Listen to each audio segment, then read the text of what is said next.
ಸಕ್ಕರೆ ಹಾಕೊಂಡು ತಿಂತೀರಲ್ಲ, ಮೊಸರಿಗೆ ಸಕ್ಕರೆ ಹಾಕೊಂಡು ತಿಂತೀರ, ಮಜ್ಜಿಗೆ ಕಡ್ದು ಈರುಳ್ಳಿ ಕೊತ್ತಂಬರಿ ಸೊಪ್ಪು ಎಲ್ಲ ಹಾಕತಿರಲ್ಲ.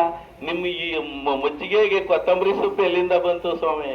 ಬಿಡದಿಯಿಂದ ಬರ್ಬೇಕಲ್ವಾ?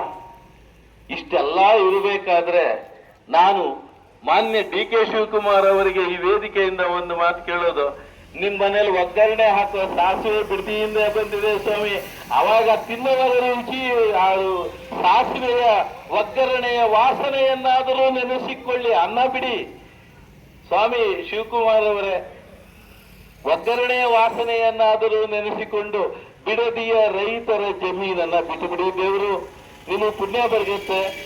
3 ವರ್ಷ ಬದುಕಿ ಹೋಗೋ ಕಾಲಕ್ಕೆ ನೇರವಾಗಿ ಸ್ವರ್ಗಕ್ಕೆ ಹೋಗ್ತೀರಾ.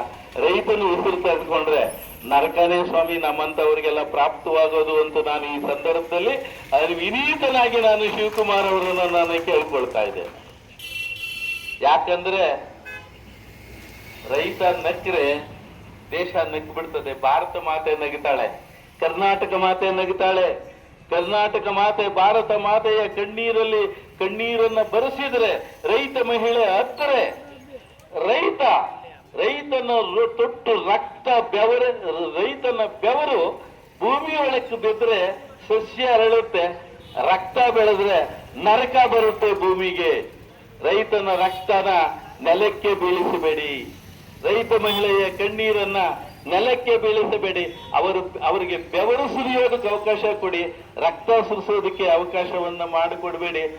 ಒಂದು ವೇಳೆ ನೆತ್ತರು ಸುರಿಸಿದಂತ ರೈತ ನೆತ್ತರಿನ ರುಚಿ ಕಂಡುಬಿಟ್ರೆ ಹೆಬ್ಬುಲಿ ಆಗ್ಬಿಡ್ತಾನೆ. ರೈತನನ್ನ ಹುಲಿ ಮಾಡಬೇಡಿ. ಅವನು ಜಿಂಕೆ ಮೊಲ, ರೈತ ಜಿಂಕೆ ಮೊಲ ಹಸು ಕರು ಎಲ್ಲ ಆಗಿದ್ದಾನೆ. ಹುಲಿ ತನ್ನ ಪ್ರಾಣವನ್ನ ಕೊಡ್ತು.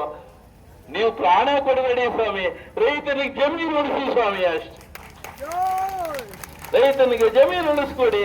ನೀವು ಪ್ರಾಣ ಕೊಡಬೇಡಿ, ನಮ್ಮ ಬೇಡ, ರೈತನಿಗೆ ಪ್ರಾಣ ಬೇಡ. ಯಾವುದೇ ರಾಜಕಾರಣಿಯ, ಯಾವುದೇ ಜನಪ್ರತಿನಿಧಿಯ, ಯಾವುದೇ ಸರ್ಕಾರಿ ಅಧಿಕಾರಿಯ ಪ್ರಾಣ ಆಗಲಿ, ಇನ್ನೊಂದು ಬೇಡ, ಜಮೀನು ಬೇಕು ಸ್ವಾಮಿ.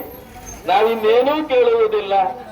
ಆದರೆ ಹುಲಿ ಆಗಿಬಿಟ್ಟರೆ ತಡೆಯುವುದು ಕಷ್ಟ. ದೇವರು ನೀವೆಲ್ಲ ಯಾರು ತಡೆಯಲಾರಿ ಸ್ವಾಮಿ. ಅದಕ್ಕೋಸ್ಕರ ಆಮೇಲೆ ನಾನು ಇನ್ನೂ ಒಂದು ಮನವಿ, ವೇದಿಕೆಯಿಂದ ಕಡೆದಾಗಿ ಒಂದು ಮನವಿಯನ್ನ